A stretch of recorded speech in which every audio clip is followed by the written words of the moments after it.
సమంత పెళ్లి చేసుకోవడం వరకు ఓకే, మంచి విషయం. నాగ చైతన్య గారు చేసుకుని ఆయన లైఫ్ ఆయన ముందు చేస్తుంది కాబట్టి లేడీస్ గా ఏం కూడా పెళ్లి చేసుకొని ఏం లైఫ్ ఏం లీడ్ చేయాలి, అది కరెక్టే. కానీ రెండోసారి చేసుకునేటప్పుడు కూడా ఆమె భవిష్యత్తు గురించి ఆలోచించి చేసుకోవాల్సిందని నా అభిప్రాయం. మళ్ళీ రెండోసారి చేసుకునేటప్పుడు కూడా రెండో సంవత్సరం అయింది చేసుకోవడం అది కరెక్ట్ కాదు కదా, అది కరెక్ట్ కాదు అనిపిస్తుంది నాకు. అంటే మాట్లాడద్దా, నీతో కూడా మాట్లాడిస్తా. నాగ చైతన్య గారు కూడా చేసుకున్నారు కదా, ఆయన పెళ్లిగా వచ్చేసి అంటే పెళ్ళైన వాళ్ళు చేసుకుంటే ఒక అండర్స్టాండింగ్ ఉంటుందని ఏమైనా అనుకున్నారేమో. అండర్స్టాండింగ్ అంటే ఆయన కూడా అక్కడ ఆయన బతుకు కూడా సిక్కుపోయిన బతుకుంటారు, అత్త అయితే అర్థం చేసుకుంటారు.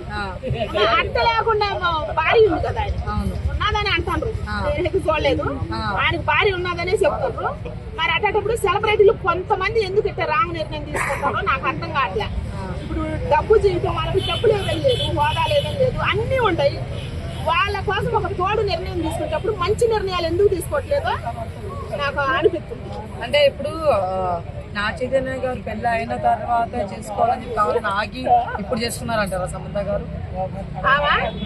ఆయన మీద ప్రేమ ఉందమ్మా, అక్కడక్కడ నాగ చైతన్య గారు చూసింది ఆగింది, ఆగే చేసుకుంది కానీ చేసుకున్నా కూడా ఆలోచించి చేసుకోవాల్సింది.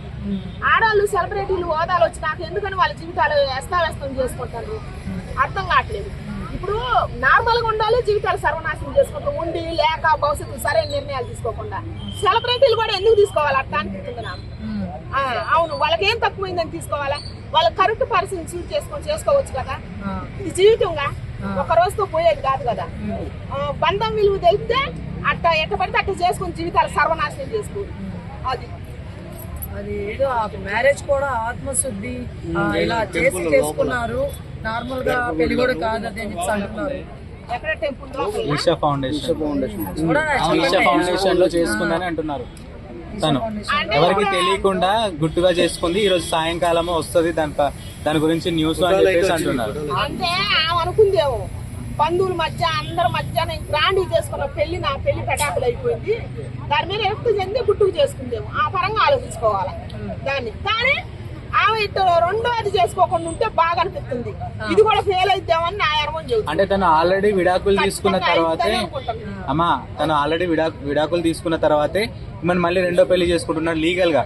తను విడాకులు అప్రూవల్ చేసి ఫస్ట్ భార్యను వదిలేసి రెండో భార్యను చేసుకుంటాడు. రెండో భార్యకి న్యాయం చేస్తాడు. అంటే తిన నచ్చే తనకు విడాకులు ఇచ్చిండేమో. వీళ్ళ ప్రేమ ఒకవేళ ఏమైనా ప్రేమించి అవును వదిలేస్తుండేమో అట్ట కూడా అనుకోవచ్చు. అట్ట కూడా అనుకోవచ్చు. ఇప్పుడు కొంతమంది చాలా మంది ఉంచుకున్న దాని కోసం కట్టుకున్న భార్యలకి కన్న బిడ్డలకు అన్యాయం చేసి పక్కకు పై మోజులకు పడి వెళ్ళిపోతారు, సంసారాలు పాడు చేసి కుటుంబ విలువలు సర్వనాశనం చేసి. మరి అట్ట అనుకోవచ్చుగా. అయితే ఇప్పుడు నాగ చైతన్య సమంత ఇద్దరు వీళ్ళ ప్రేమాయణం ఉంది కాబట్టి వాళ్ళు విడిపోయారంటారా? అప్పుడు లేదు అలా ఏం లేదంటారు. అది లేదు, అక్కడ జెన్యూన్ క్యారెక్టర్ పరంగా మంచిదయా, హెల్ప్ చేసే విషయంలో కానీ సమంత గారు చాలా మంచిది. నాగ చైతన్య మంచోడు కాదంటారు. ఆయన కూడా మంచివారు, మంచోడు కాదని నేను అలా మీరు అడిగే వాళ్ళు తప్పని నేను ఎందుకంటా. సో మొత్తానికి అయితే పెళ్లి చేసుకోవడం మంచిదే, పెళ్లి చేసుకోవటం మంచిదే కానీ ఈ రకంగా పెళ్లి చేసుకోవటం మంచిది కాదు. ఆడపిల్లలు కానీ సెలబ్రిటీలు కానీ దయచేసి రెండో సూట్ చేసుకోవద్దు. సూట్ చేసుకొని ఉన్నా కూడా మీ జీవితం మీ లైఫ్ కాబట్టి 1కి 10 సార్లు ఆలోచించుకోండి. మీ కన్న తల్లిదండ్రుల నిర్ణయాలు వాళ్ళ ఆలోచనలకి గౌరవం ఇవ్వండి దయచేసి. పెళ్లి ఒక్కసారి అయ్యేది, పెళ్లి అనే బంధం విలువైంది. సాగు ఒక్కసారి వచ్చేది, పుటక ఒక్కసారి వచ్చేది. ఈ 3 ఆలోచించుకున్న వాళ్ళు ఎవ్వరూ తప్పుడు నిర్ణయాలు తీసుకోవద్దని నేను కోరుకుంటున్నాను.